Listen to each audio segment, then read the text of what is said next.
Charot. So guys, today's video guys is gagawa tayo ng Brussels myself.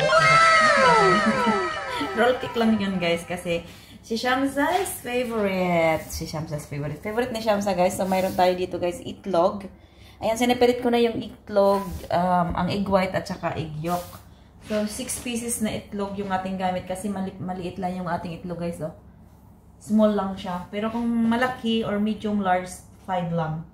So, nandito na yung ating lahat ng ingredients. Sa ating, ayan, yung itlog, egg white natin.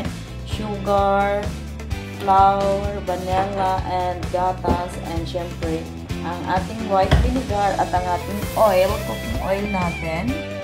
Dalawa yung gagawin ko. So, dalawa nga yung timpla ko dito. Isa dito sa electric mixer ko at isa dito sa stand mixer ko at isa dito sa hand mixer ko, guys. So, dahil wala akong cream of tartar, gamit tayo ngayon ng white vinegar.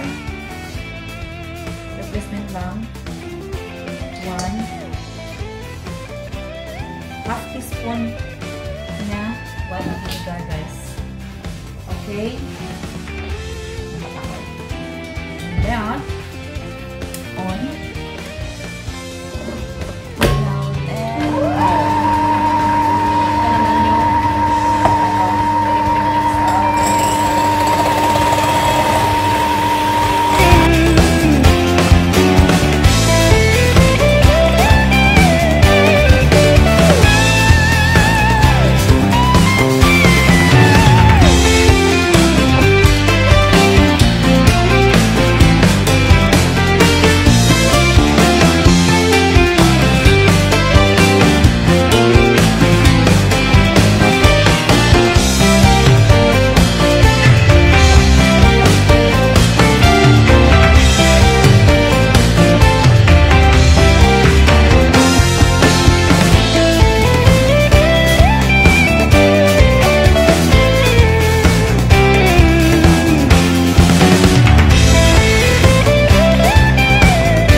Guys, yun na yung ating cake.